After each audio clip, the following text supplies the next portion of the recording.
Hello, governors and governesses. Welcome to Newegg TV. I'm Kyle. And I'm Steve, and today I have a very special announcement to make. And Kyle, you actually might already know what it is. It's the thing that you YouTubers out there have been commenting the most on our channel. Where's Paul? It's actually the number 2 thing then. Oh. It's do we ship at any other place than the US and Canada and China? And we can add to that 2 more countries now, the UK and Australia as of today. Very nice, mate. And for all of you other countries out there, can't wait to read your comments. Uh-oh, looks like someone's feeling a little left out. Continuing Microsoft's bid to turn its next-generation gaming console into the thing that never lets you leave the living room, they've been partnering with some A-list Hollywood talent in an effort to cash in on the original programming boom. The list of names includes Seth Green, Sarah Silverman, and Michael Cera. The shows would offer viewers anything from stop-motion animation to the comedic stylings of Sarah Silverman and Michael Cera together. Talk about an odd couple.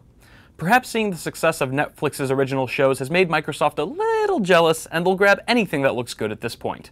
Original programming seems to be the in thing to do these days. Both Hulu and Amazon have already jumped on this emerging market, but Microsoft may be a little late to the game. That could explain why their program schedule includes over a dozen new shows already lined up for the summer. But this begs the question, aren't we getting to the point of oversaturation when it comes to media consumption? I mean, my TV watching schedule is already busy enough with cable networks releasing new shows and miniseries each month. Too much of a good thing? Possibly. Although I do think that we could all do without a TV series based on the Halo gaming franchise.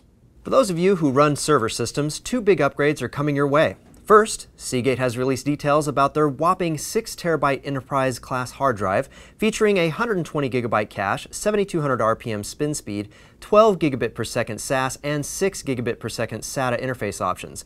It is also said to have a 25% increase in areal density over the previous Generation 4 platter 4TB drives. That means it will have 5 platters in total. Meant for high-capacity RAID storage and cloud storage data centers, it will have read-write speeds of up to 420 megabytes per second. Yes, please. I'll take 10. Secondly, what's happening on the DDR4 front? Well, once again, the server world is teasing some drool-worthy new RAM technology. Hynix has released details about a new DDR4 RAM stick, and it's a big one, as in 120 gigabytes on 1 DIMM big. Set for mass production early next year and built on 20nm manufacturing process, this massively capacious DIMM will be able to process 17 gigabytes of data per second.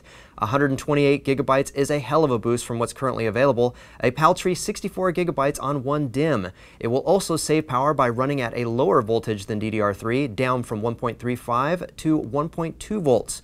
So you know what that means. I expect all internet servers to start upping their performance game. I want HBO Go's crashing servers to be a thing of the past. I need my Tyrion fix, man, and I need it now. Microsoft has just released photos of their Windows operating system for cars at the Build conference in San Francisco. The interface is based off the Metro GUI that's currently used in Windows phones.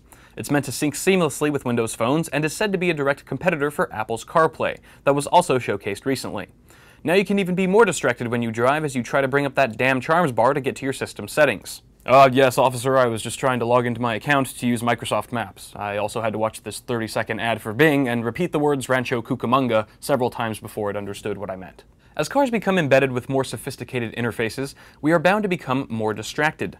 Except in this case, when you experience a blue screen of death in your car, it may actually mean death. Users will be helplessly trying to reset their car's driving systems while it careens off the road and into the path of a nearby tree. Though I hear that if you stall while in traffic, you can force a reboot of the system by holding down the gas pedal, brake pedal, and horn at the same time. If you live in Boston, you may be able to use your insurance's copay for a new bike.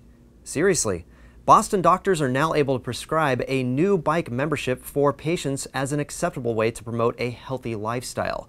Simply called Prescribe a Bike, the program is meant to benefit lower-income patients with a $5 membership to the city's bike shares that are available at various subway stops.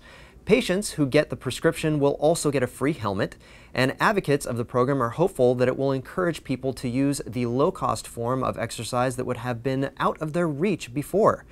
Most people at or below the poverty line wouldn't be able to afford a gym membership, after all, and normally the bike program would cost them $85 without a prescription. Here's hoping that the advent of more bikes on the road will make drivers more aware of the share the road courtesy. Otherwise, low-income patients could end up paying a lot more for health bills than they bargained for. I say we follow the Netherlands lead and create special colorized lanes just for cyclists. Bicycle master race, anyone? Hey, you know, Steve, speaking of Boston, aren't you and Paul going to be at PAX East this weekend? Oh my God, that is this weekend. Yeah, and that's coming right up. Also, we're going to be doing a build-off, too, between Luke from Linus Tech Tips and Paul, of course, our very own Paul. And I'll be shoutcasting it along with Lutro Custom's own Mike.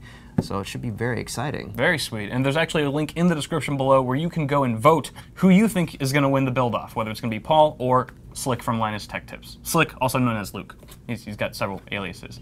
But personally speaking, Steve, just tell me honestly, who do you think is going to win the build-off? You know, I definitely think it's going to be Paul. Me too.